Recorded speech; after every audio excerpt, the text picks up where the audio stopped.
We are talking today to Ali Khwaja, sir, the man who has founded Banjara Academy. They share it all on their website, the story, the journey about Ali Khwaja, sir, himself on the Banjara website. But to lay a context, it is important that I read out something verbatim from their website. A, it has been a joy to see that since 1983, anyone can feel comfortable to walk in, phone up, or write to helping hands. And for the sake of confidentiality, we do not maintain records, so we do not know how many people we have benefited. B, many other activities have evolved over the last 3 decades, making Banjara a true oasis in the world of emotional turmoil and loneliness. And C, the fact that we have made many people sit up and pay attention to hitherto ignored and misunderstanding areas of human relations, child upbringing, and so many others is what we regard as our foremost achievement. Let's attempt today, Ali sir, to unfold, to unveil the story behind the story behind your wonderful heart and the chemistry which entails. Welcome to Small Big Wins. Thank you. Ali sir, I think it's very important that we start with asking you the root of Banjara Academy, particularly how the word Banjara came into being. Yes, Banjara, as you know, means nomads. But Banjaras are a tribe of people who are also known in different places as Banjaras, Lambadas, Lambanis, etc. Now, what happened was that their roots apparently were from Germany and Austria. And they moved down because they were gypsies. They used to be on the move all the time. They came down towards the Middle East. From there, they came with the invading armies right up to Delhi. And with the Mughal armies, they came all the way down to the Deccan Plateau. And when the Mughal Empire sort of dissolved, they stayed back. That's why you'll find them mostly in the Deccan Plateau, 3-4 states of the Deccan Plateau. It so happened that my father, who was an anthropologist, very deeply involved in the study of tribals. And one fine day, he happened to see that in a remote part of the jungle, he saw a German living in a Banjara Tanda. And he was quite impressed, and he found out that this gentleman, Mr. Heimendorf, has come all the way from Germany to study these people. He got very fascinated with him, and he took so much interest, he got so much involved, that he was also awarded with a UN fellowship for 2 years to study these Banjaras right from the European links all the way down. After coming back, he was basically an IAS officer. He persuaded the government to start for the first time what is known as a Directorate of Tribal Welfare. And he became the first director of the tribal welfare. Heimendorf became an advisor. And the whole process of trying to, give them some identity, rehabilitate them started off. One of the things he wanted to do was to ensure that they have a place to live. Because if they stay put in one place, only then they will get the civic benefits and whatever they are entitled to as citizens. Otherwise, they were moving every time and losing out. So he got from the government a huge tract of land allotted, which was just outside the city, but which was so rocky and so barren. Nothing grew over there. It was inaccessible. And he persuaded them to come and set up their huts there. And to ensure that they came, he went and built his own house on the top of that hill. And I was born over there. So when I was born, I was surrounded by 600 families of these Banjaras. I happened to be literally an adopted child of theirs. The process started off, but unfortunately, as it happens, the government, there was a reorganization of states, and my father, being a civil officer, had to go to Maharashtra. And when he left, not much was done. I grew up in Bombay. I finished my studies in IIT Bombay. My grandfather was not keeping well, so I went back to Hyderabad to take care of him. And that is when I got in touch with these people and found out that they have been struggling for years and years to get recognition as a scheduled tribe, which is their birthright. So I helped them to whatever extent I can. We brought out a publication, for example, which would go to all the top people in the country. We created some awareness. We did some activism. We did all that I could help them, because most of them were illiterate people, whatever I could do. And just before 1980, we managed to get them this recognition as scheduled tribe. Mm-hmm. So in a nutshell, what happened was that I was so fascinated with these people. The name itself sounds so simple and nice in any language, if you see. And most importantly, I consider myself as a Banjara. Though I don't physically move from one place to another, but my mind is always on the move. So I thought, the most ideal thing is to call myself a Banjara and call our academy a Banjara Academy. And if I'm not wrong, this is the place which came to be known as Banjara Hills in Hyderabad. That's right. Subsequently, because my father left and there was no sort of patron left for these people, the city grew and the land values went up, and most of the Banjaras got tempted by the offers to sell their plots and move out. And subsequently, because of the good view it commands and the proximity to the city and all, Banjara Hills became one of the most luxurious localities and continues to be like that. Absolutely. But what a living example your father was. So he saw this German and then he persuaded the government and then he went on top of that hill and built his own house over there. So that he inspires all those people to come and give them the faith. Yeah. I was a baby at that time, but he used to tell me that his car would not go up because there wasn't any proper road. So whenever he would come back home and he would come to that edge, half a dozen of those people would come running and push his car all the way to the top. Sir, in what you are today and all the journey over the last 4 decades, what have been some of the most indelible influences from your father, from your parents in shaping you? My father and my grandfather have been great influences. In fact, my grandfather lived up to the ripe old age of 97, and he was fit and fine till a few months before he passed off. He was a very, very big role model to me in terms of, being autonomous, being balanced, accepting life as it came, and ensuring that you do things for others. Just to give you an example, in those good old days, he was also a senior government employee. And when he retired from government service, in those days, you had to go to what was known as the pension payment office and collect your pension every month. There was no banking system at that time. When he would go there, because of his position and all, they would give him respect. They would make him sit down, and in 5 minutes, they would pay the money and go away. But he noticed that the lower staff, class 3, class 4 that we call them, they were treated so badly by the staff. We were made to wait for hours. All those things were happening. He started getting very agitated. One day he fired that fellow and he said that, he's your senior. Tomorrow you're going to be in his shoes when you retire. Why are you behaving so badly with them? Apparently that gentleman said, sir, whenever you come, don't we give you respect? Don't we do everything? Don't we see that you are taken care of? Why are you taking up cudgels on their behalf? Are you their advocate? It struck a chord. And my grandfather said, yes, I think they need an advocate. So he went and enrolled in law college. Oh my God. He completed his law, put on his black coat, and the first 5 days of the month, he would go there, sit down under a tree just in front of the office, and tell all these people, if anybody misbehaves with you, tell them that my advocate is sitting outside and call him in. In majority of the cases, that was enough. And in case somebody still, was not reasonable with them, he would walk in and he would say, yes, I am his advocate. Do you want me to drag you to a court of law, or will you do things? And work would be done. For years, he kept doing something like that. Something so unique, how many people would think of this sort of thing. So these were the type of things which I learned from both my grandfather and my father. Yeah, what a way of finding purpose. Yeah, exactly.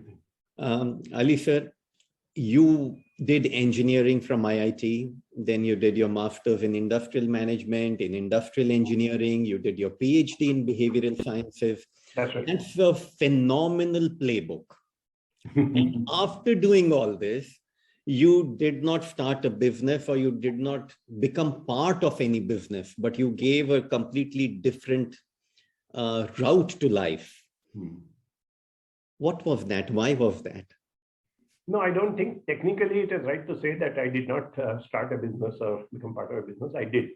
Only thing was that I was not into the usual rat race, which a typical businessman is supposed to be. So I got in. I started off with a consultancy with project works and this and that. Whenever something fascinating would be happening, whenever a person known to me would be doing something which I felt is of value, and it has got a social objective, and this person who's doing it is a very deserving person, I would get into part of it. I would earn money also from them. It's not that I did it free. But I kept my identity and I kept my isolation, saying that I'm not going to get caught in by becoming a full-timer or getting into that 9-to-5 job or something. So I always used to do that. Whenever I was unhappy, I would say, thank you, I'm moving out. You don't even have to pay me. I'll go ahead and do something else. So like that, I did a lot of work, did get a lot of exposure to the corporate world, the industrial world. And slowly, most of my work started moving towards what we today call as HR. The word HR was not there 50 years back. But, it became more of people-oriented. So whenever somebody was doing some work and I was associated with the organization, I would say, people are your greatest assets. Please pay attention to people. I'm willing to train them. I'm willing to build that teamwork. I'm willing to assess them. So a lot of my time went into that. And that is when I realized that there is this thing called counseling. I had never heard the word till I think I was almost 35 years of age. And the moment I took to that, I realized this is my calling. And is it at that time you went to do your PhD? Yes, it so happened that when I started doing counseling and I became successful at it, people started inviting me to give talks, to conduct workshops, to do training, to train other counselors, including a couple of universities used to invite me to do their faculty development programs for psychology professors and lecturers. At one point, people started questioning, saying that, what gives you the right to teach these people? What is your qualification? That is when I said, okay, the qualification is what you want. I'll get it done. I was very lucky to find a very, very wonderful person. Two people, in fact, the guide and the associate guide, both were such wonderful people. Because I was already a occupied person with my responsibilities, family, everything. I obviously couldn't give full time like a student, but they were very flexible. They saw to it that within my limitations, I could pursue whatever research had to be done, whatever documentation had to be done, and all that. And took me a very long time, but I did manage to get that PhD. So then I turned around to these people and I said, hey guys, what you want to know? What is my qualification? Here it is. So the grandfather got triggered to become a lawyer, and you got triggered to become a PhD in behavioral sciences. That's right. That's right. In fact, my father was a Senate member of Bombay University, and I'm told he is the first Senate member to have resigned from the university to become a student of the university. Wow. So did his PhD from Bombay University after retirement. That's some continuity of legacy. So you are known so much for your good work. And as you say, the doors of Banjara Academy are and will always remain open to individuals who seek guidance in child, adolescent, family, and interpersonal emotional issues. Now, my question is, sir, that there are counselors abound today. What makes the difference between a genuine counselor and a counselor? Actually speaking, there is a lot of this debate, a lot of questioning about counselor, genuine counselor, and all that. But if you look at it a little in depth, it happens in every profession. There are good doctors and there are quacks. There are competent, qualified doctors who have no ethics and who take advantage of patients despite their expertise. And there are doctors who have dedicated their whole life just to save patients, regardless whether they earn money or not. Similar things happen among advocates. Similar things happen among so many professions. See, the reason why counselors get isolated in this is because unlike other professions, be it medicine, be it law, be it anything else, there is no formal qualification. There's no controlling body. When a person completes his MBBS, he still cannot practice medicine unless he registers himself as a member of the Indian Medical Council. And the Indian Medical Council has the right to de-recognize him and stop him from practicing. So once a doctor says, I have this, in Karnataka, it is read as KMC, Karnataka Medical Council. KMC number so and so, we Hmm. know that he comes under the control of the medical body. Same thing, as you know, is there for advocates, for architects, for any profession. Unfortunately, even till today in India, we do not have any regulatory body. We do not even have a minimum qualification which defines a counselor. So that's the reason why they are a little more in news. People start questioning a lot of things. But I think it's because counseling is basically a human thing. Hmm. My experience has been anybody who needs counseling goes and sits in front of a counselor. Within 15 minutes, he knows whether he can trust him or not. Hmm. Hmm. That human touch is so obvious, particularly when you're looking for emotional support, when you're confused or you're feeling low. You can make out that, yes, this is one person I can trust. And that is what we train our counselors also to all the time, saying that we are teaching you all the possible skills of counseling, but the ultimate, the final, which is not open to any form of compromise, is to be congruent. Hmm. As you know, congruence means saying what you think, meaning what you say, and doing what you are committed for. In simple words, it is the opposite of hypocrisy. So much hypocrisy floating around in society. I tell counselors that you have to ensure that you are at the other extreme end. No counselee should ever get the feeling that you are being a hypocrite. As long as you ensure that, you will be able to help people. So, sir, you started this counseling program, the diploma course, Yeah. in Banjara Academy. So, this was started a few years after the academy was formed? Yes. We initially, as you read out in the introduction, we started off with the free counseling center, which is called Helping Hand. For that, we used to have short-term training programs. Anybody who wants to be a volunteer, we used to start off with a 10-day program, and then every month we used to have a 2-day, update on that. So these people used to come, they would give their voluntary services, and obviously we wouldn't charge them any money to get trained. And we wanted a commitment from them of once a week, 3 hours. So whoever could commit 3 hours per week became a volunteer and started doing the work. We were very happy doing that. Once we started with our center and we were providing counseling service, a couple of hospitals invited us, saying that there are a lot of patients who need a little bit of emotional support. Can you do that? So our volunteers started going there. That's how it was expanding. At one point, some people approached and said, I want to be trained to become a counselor, but for various reasons, I cannot be a volunteer with your organization. I cannot, give my services to you. Maybe they belong to a different city, or maybe they have other commitments, or whatever maybe the reason. I want to learn counseling and practice it somewhere else. I'm willing to pay you for it. That is when it struck us that if we charge fees from those who are not going to be volunteers, it can subsidize the organization of these programs. True. For those who are going to be our volunteers.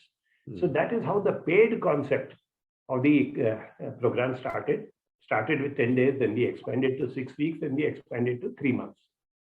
In 1999, we finally came to the conclusion that counseling cannot be done haphazardly by just a few weeks.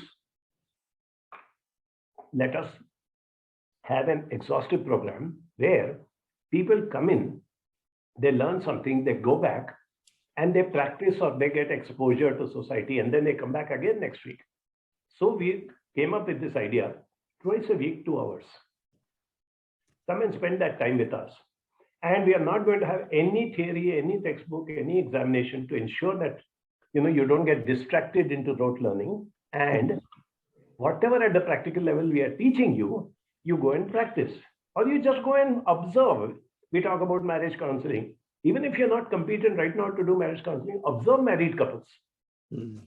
See why they are happy, why they are not happy, who becomes happy, who doesn't become happy, what are the ways in which they can make themselves happy. So when you start observing that, when you come back next week and share with us, again, we take you forward. So in 1999, we started this one-year program, which we call as the Diploma in Counseling Skills. And right now we are in the process of completing the 23rd batch. It's been a really rewarding experience, I would say. I was speaking to one of the participants of your program. Yeah. And she mentioned that, during this entire program, there is a very large amount of time spent in hospices, drug addiction, HIV, LGBTQ. And in fact, she was part of your first batch in 1999. And right. she said, even at that time, we were exposed in a deep manner to LGBTQ matters. Very true, very true. Before people had even thought that, something needs to be done or we need to connect to. Yeah. Yeah. We took that extra step forward. Yeah. And today, I meet so many people, including a few who have today become their activists, leaders, and who made a name for themselves in this community. And who remind me that, sir, I used to be a teenager trying to struggle with my identity and find out something. And you are one person who would come and talk to us and reassure us when nobody was wanting to even touch us with a barge pole. I remember in town hall, they had organized a meeting 25 years back, and they had invited 20 VIPs, top-notch people, politicians, these, that, the influencers and all. And somehow the 21st person they invited was me. I said, when you want such big shots coming in, what will I do? No, we know that you genuinely care for us. So just come at least for a few minutes, be part of it. So I said, okay, I'll go there. Maybe I'll stand in one corner and show my spirit with them and walk off. And I realized that none of the 20 came. Because that time there was not only a stigma, it was illegal, there were so many hassles. So none of them turned up. And it turned out that I was the only speaker and I was the only one who interacted with them and encouraged them and whatever it is. So quite a few people remember that. So these are the things. And that's only one area.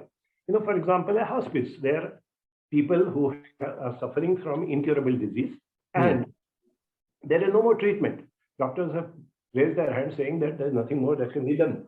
All you need now is care and not cure. So they are put in a hospice. Our volunteers, our students go there. They interact with them. They sit by their bedside and get a feel of what it must be for a person who knows that death is around the corner. Then when they talk to their loved ones, they get to see what it means when you know that your loved one is lying there and it's just a matter of days before that person leaves you and goes away. I mean, these learnings are much, much more than what we learn in any classroom or through any textbook. You talked about congruency, and I wanted to ask you, what helps in building congruency, how to build congruency? And it's not only about counselors, but even for generally people. And I'm not sure whether I should ask you that, or should I rather rephrase it and say that does sensitization, like the way you do, help in building congruency? Yes, it does. It does for a large extent. As I was just giving you example, when these people go to an old age home and see people who are holding positions of power, authority, and everything, and today they are almost, bedridden and immobile, and nobody cares for them. They go to an orphanage and they see what it means to have a child who have never had the pleasure of a father or mother lifting him up and cuddling him or kissing him. So this is what is the first step of this sensitization. And then what we do is to help them to understand that you have to swim against the tide. It is not that easy. You have to be a person of your own. You have to learn not to get into that herd mentality. In fact, I work a lot with students and I work with them in areas such as career selection. There's so much of herd mentality that, they just want to. So I tell them that if you want, you should have the courage. If you remember movies like Three Idiots, where there are these people who say that, I want to become a photographer, or I want to do this, or I want to do that, and what they have to face. Of course, it was over dramatized, but still, that gives you an idea that if you have that courage to go against the tide, at the end of the day, you will be a very fulfilled person. And that is what I find among so many people. Like I told you about my father, grandfather, I've always been fascinated with people, who are at the sunset years of their life. Most people don't want to interact with them because they say, oh, they're only talking about their old stories and they're so boring. They've never been boring to me. I always get to learn something or the other from the people who have held positions and who had very wide experience of life. And that I come back and share, and I tell them that, do you know, you heard of Mr. XYZ? Oh, yes, he's such a big man. So you know what he's doing today? You know what he thinks about life today when he looks back? He says, this is what it is. For all the achievement that I had, what is important to me today is this. So why do you want to wait till you come to that stage? You are half his age. This is the right time to start off. That way, and so many other ways. We keep working. It's a constant battle to go against the tide, where it's so easy and so comfortable to be a hypocrite.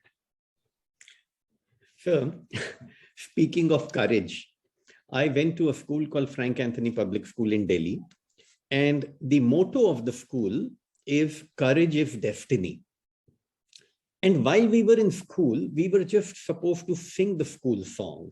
Yeah. And we sang the school song in assemblies and stuff. So what I'm trying to say is that no one at that time from our teacher community or the principals or the directors of the school came and explained us the meaning of the song. Correct. Courage is destiny. And today when I look at that meaning, it is so powerful that I talk to my friends and tell them that had we known this meaning before, maybe we would have been more independent in our thought. Correct. Absolutely. Right. This is one thing about the education system, which again, whenever I do orientation or training programs for teachers, once upon a time I used to do a lot of them, but then you know that our friend the corona walked in and now everything is BC and AC, like we used to say before Christ and after denomination, so something like that. So I just share whatever used to happen in those days. Most of the schools used to have some sort of orientation for teachers at the end of the year and the beginning of the year. And whatever my module is, I used to spend that time, first of all, helping them to understand themselves. Unless you are at peace within yourself, unless you are comfortable, unless you are a fulfilled person, unless you have the curiosity to learn. When you walk into the school, if you see the slogan of the school, you don't walk past it till you question and say, what is this? If you have that type of thinking, students will automatically pick it up from you. So whenever possible, I keep doing that. There are excellent teachers and people who do that, but they are a minority. Unfortunately, it finally boils down to, have you completed the portion?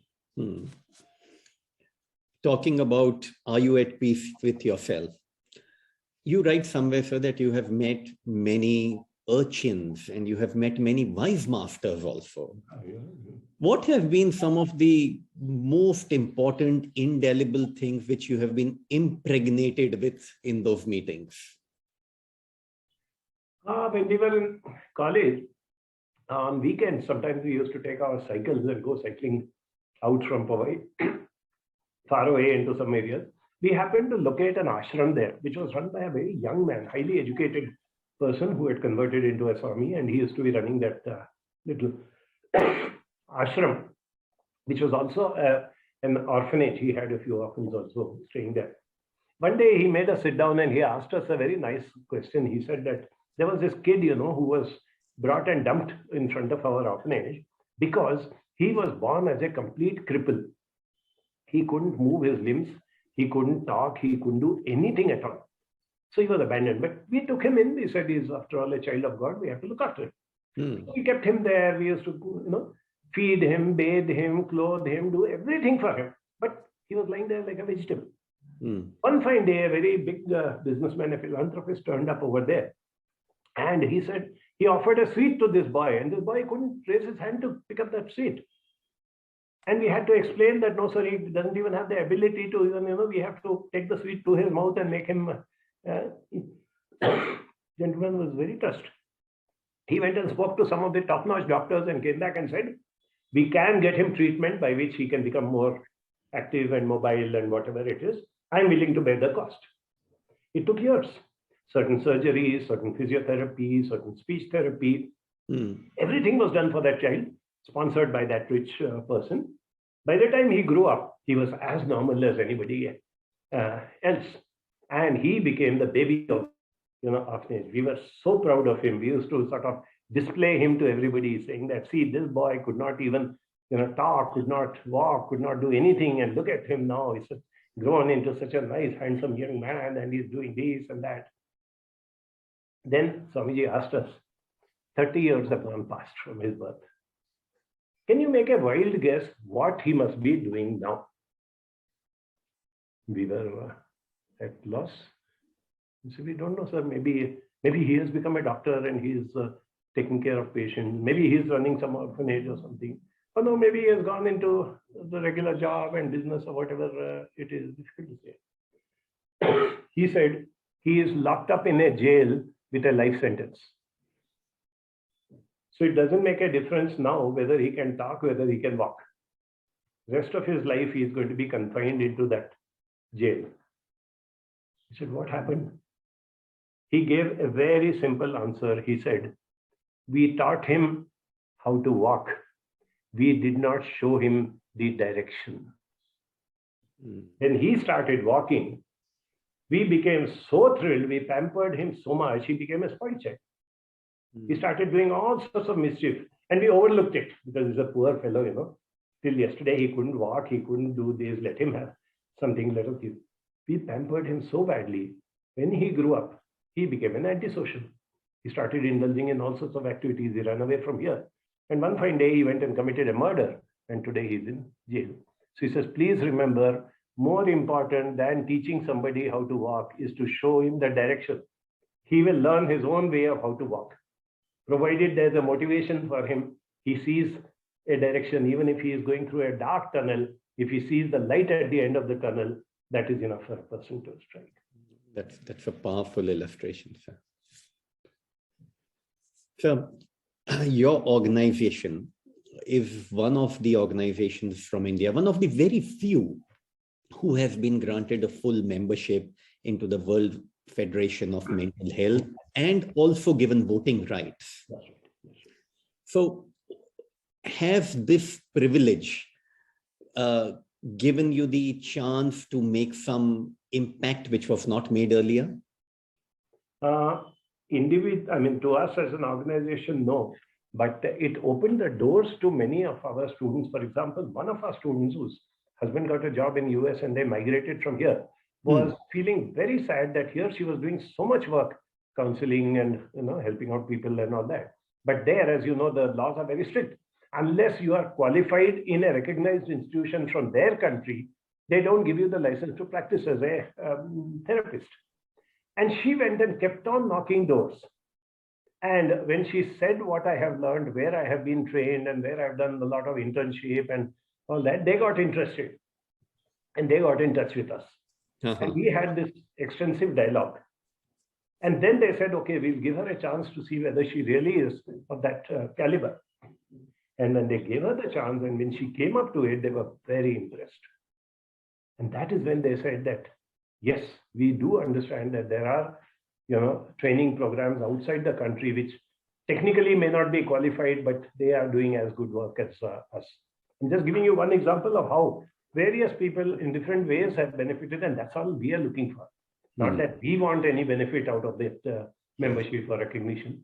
In fact, there was an occasion where somebody was trying to entice me to, they have an India representative, every country has a head of the thing. So they were trying to coax me into standing for that nomination or election. I said, no, nothing of that sort. I'll sit here and do whatever I can.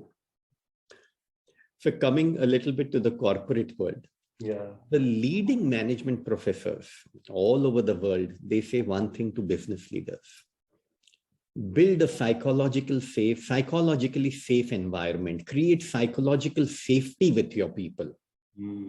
And still, the corporate leaders, generally speaking, are going towards numbers. And that is the whole, in the end, there could be a lot of things on the facade, but behind the facade, it's just about that drive for numbers.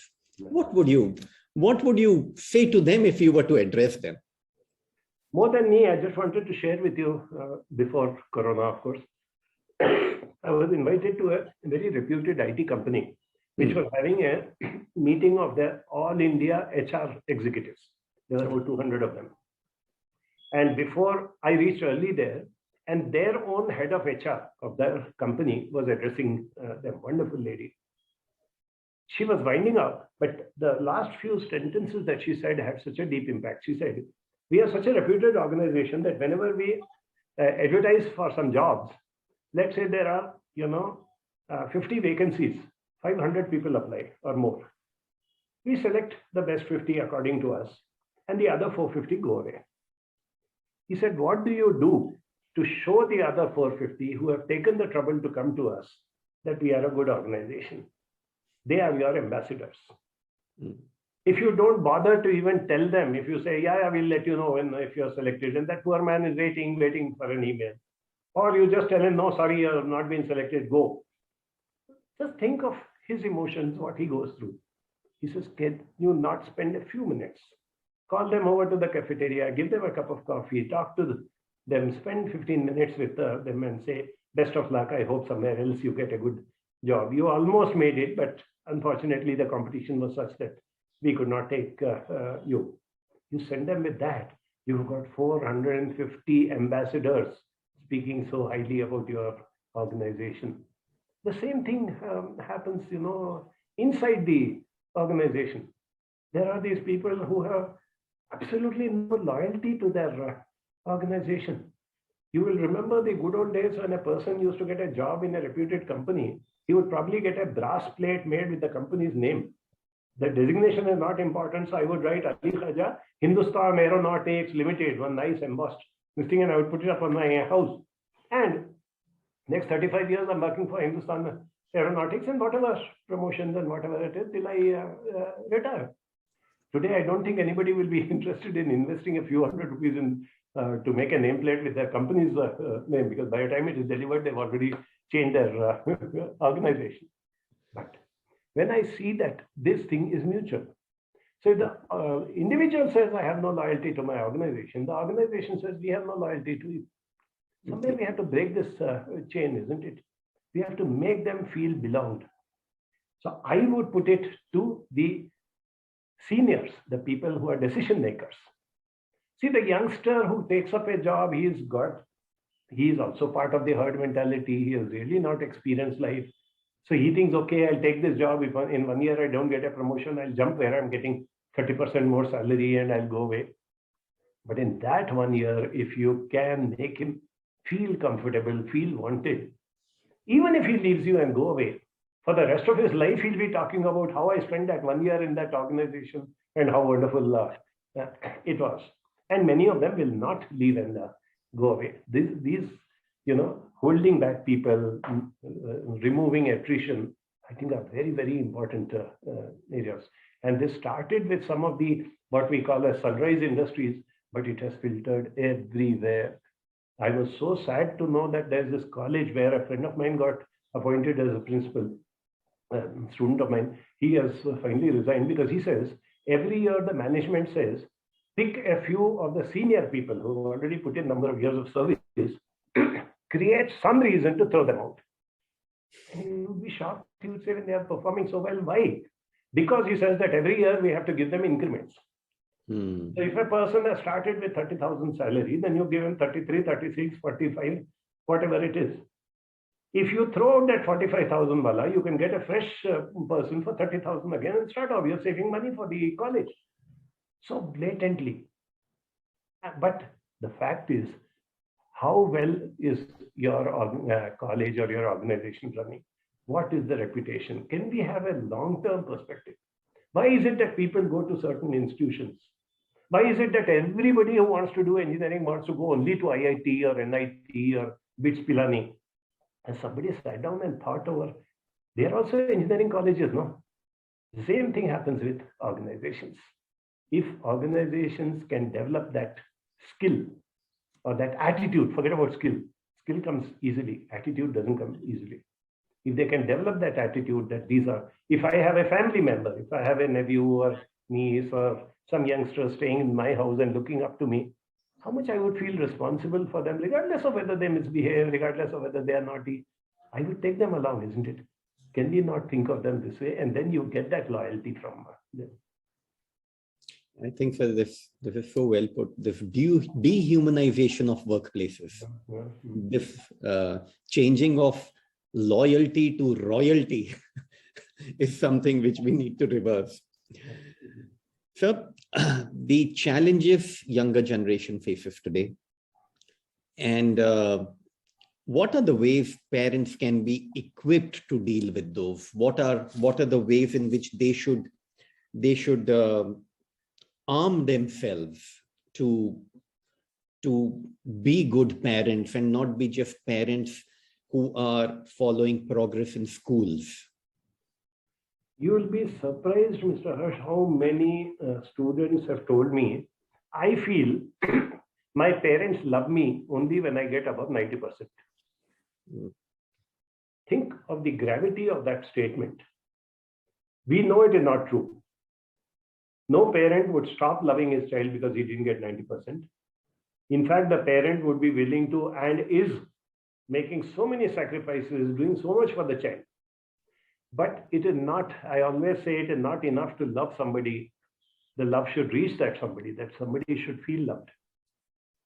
Now, for whatever the reason, the love is not reaching the child. If he gets that 92%, he sees that thrill on his father's face. He's calling up people, he's telling them, see, my son did this, so it's so great. Whatever you want, I'm willing to give you. The day he comes with 65% marks, father gets so irritated, so angry. Even if somebody else is asking, what happened to your son? What was happened? All that, as though he's just, not worth even talking about. So starting from there, giving that feeling to the child that you are loved unconditionally, nothing to do with your marks.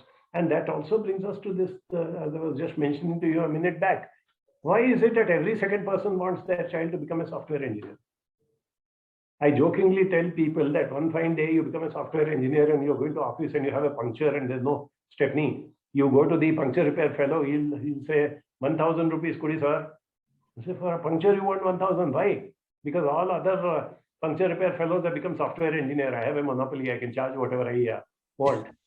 But this is in a light-hearted manner, but that's exactly what is going to happen. Nobody seems to be looking at it. Right. So if you have a child, your child is unique. Your child may be creative, your child may be interpersonal, your child may be having good concentration and memory, your child may be having good general knowledge, your child may be having team spirit or leadership spirit. Nurture those and match them to the right careers and see how he will zoom ahead. Today's children in a country like India can make tons of money in any profession that they are good at. I have a student who in PUC decided that she wants to be a herpetologist. 15 years back, I didn't even know the meaning of herpetologist. I had to look it up in the dictionary. Even Google was not there at that time. And I found out that a herpetologist is a person who studies snakes and reptiles. That's right. I said, you want to make a career out of herpetology? She said, yes. I said, to the best of my knowledge, there is no course which makes you a herpetologist anywhere in the country. She said, yes. I found out that there's one in New Zealand. And those days, mind you, when it was not that easy to Google or something, she had found out that there is a university in New Zealand which has a specific course specializing in study of herpetology. She went there, to cut a long story short, she went there, she graduated from there. And today she is working for a multinational, which is a sister concern of that Animal Planet company. And her salary is at least 3 times or 5 times more than the best of software engineers. And most important, she's enjoying her work. Yes. The passion and profession coming together. Yes. As a parent, I need to have that open-mindedness. I cannot be stuck and say, 30 years back, I wanted to be an IAS officer. I did not succeed, so I will push my son and make him an IAS officer. It doesn't work that way. In fact, the child can get very upset with you, and the child can go off track if you are doing that. Same thing with behavior. See, there's always been this thing of generation gap. So you have people who are, children who are very well behaved and who are very disciplined. You have children who are very naughty, very hyperactive. All I request parents is differentiate between unwanted behavior and unacceptable behavior. There are certain things which you can say, no, this is not acceptable. Supposing he is violent, supposing he is stealing things from somebody else. This is unacceptable. I'm just not good. But if he wants to spike his hair or do something like that, or put on some funny T-shirt with some obscene message on it and all that, you can say this is unwanted. I don't like it. I would be happy if you don't do it, but if it's so important to you, go ahead. It's not something illegal or immoral. Go ahead with it. Knowing that I'm not very happy with it. So if you can learn these very basic things of discipline, interacting with the children. And finally, I would even say today's children know much more than their parents in almost every field. Why don't we open out and learn from them instead of all the time trying to show off that I know better than you? Yeah. One of the greatest psychologists from whom I've learned a lot of lessons is this person called Dennis the Menace. There's a cartoon in which Dennis is looking at his mother and saying, why is it that whenever you say we need to talk, it is only you who is doing the talking? Think it over. AI, artificial intelligence. Yeah. Oh, AI, authentic intelligence has been forgotten. Pursuing of that artificial intelligence. Artificial intelligence, even data science is growing at such a rapid pace. It's going to be the next thing. What 20 years back, IT was, data sciences is going to be in the next decade. That already you may be aware that there are engineering colleges which have now started offering a full-fledged 4-year engineering course in data sciences, artificial intelligence, and all that.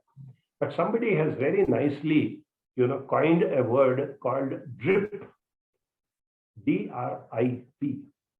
It's an acronym for data rich, insight poor. Data rich, insight? Insight poor. Ah, nice. We are rich in data. Yeah. At the touch of a button, you can get data on anything that you get. But you have to have the insight to decipher that data. If you don't have that insight, if you're poor in insight, if you've neglected that aspect of your emotional intelligence and your multiple intelligences, and you have madly or blindly gone ahead with data sciences, artificial intelligence, machine learning, robotics, somewhere or the other, you're going to be losing out on that. I'm not saying it is not good. It's wonderful the way technology has advanced. Go ahead. But don't lose track of what they say drip.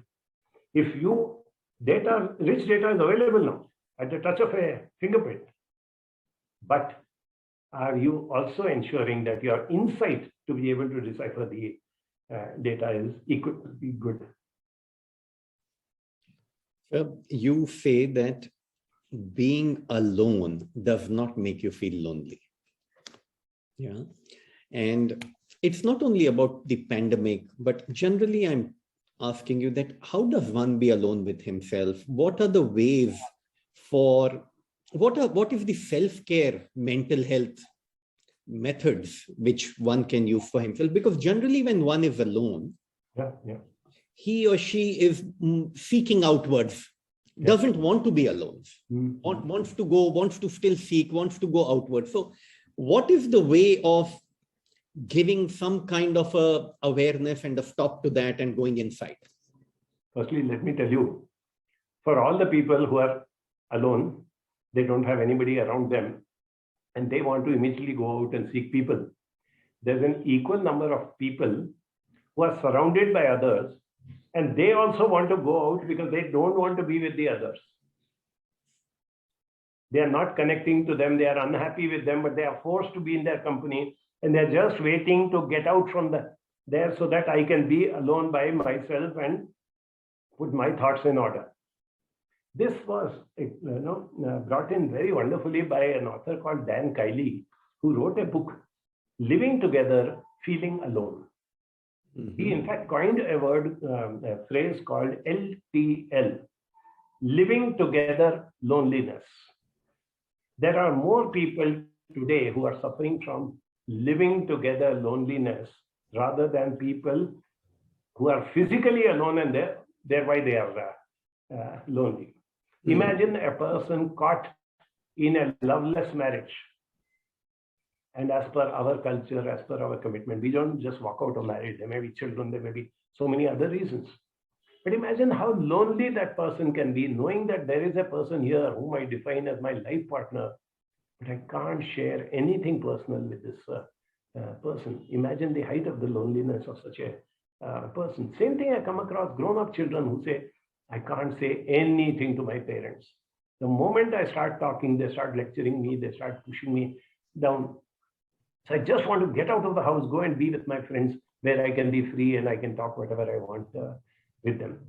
In fact, I wanted to share with you, there's this gentleman called Dr. Vivek Murthy from Indian origin, but born and brought up in USA. He became what is known as the Surgeon General of USA, which is perhaps the most prestigious position that a medical person aspires for in the country. He completed his term, he's quite young, he completed his term, and at the end of the completion of his term, people approached him and said, would you like to write a book on what you consider as the most debilitating or the most area of concern among all the ailments? So identify that and write a book on it. They thought he will write about cancer or about cardiac problems or AIDS or whatever. He said, I want to write about loneliness. And he did it. His book is called Together. Amazing book. No medical jargon. Anybody can read it and understand it. It is, of course, from the US perspective, but it is equally applicable to conditions now in India, because at least in metropolitan cities and all that, we are living the same kind of life as the Westerners are living. He has so beautifully highlighted some of these aspects. And this I have seen at a personal angle, that there are people who love solitude. I have this friend who says, my bedroom is very small, so I can accommodate only a few friends. But I have so many friends in my bedroom that there's no place to move around. I said, what does he do getting so many friends into his bedroom? He said, books. My best friends are my books. And as long as I have my books with me, I never feel lonely. And then he went on to describe how a book is like an unconditional friend, like how we talk about pets, no? Yes. They don't make unnecessary demands, they don't hold grudges, they don't do that, they're still willing to be your friend. Same thing, he defined all the parameters of a book. I neglect the book for days and weeks. When I pick it up, the book never says, where were you all these days? Why did you ignore me? I've read through half the book and I decide it's been too much long gap. I don't remember. I'll start again from page number 1. The book doesn't refuse and say, no, you have to read from here. The book never makes any demands. The book's battery doesn't run down. You don't have to recharge. You don't have to do anything of that sort. As long as you have a book with you, you can never feel alone. This is only one of the examples. I can go on reeling innumerable examples of people who have found the joy of solitude and they will never be lonely. It's wonderful, sir. What a wonderful share that is.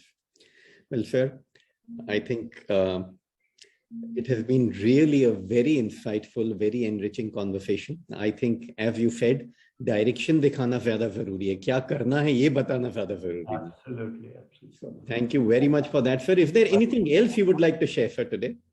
No, I feel that it's a continuous learning exercise. You will never grow old as long as you tell yourself that I want to learn. And not just learn, but learn, unlearn, and relearn. If I make that as a motto of my life, regardless of how old I get, how infirm I am, I will still be a happy person till my last days. Thank you so much, sir. And I look forward to seeing you in Bangalore. Certainly, my pleasure. My pleasure.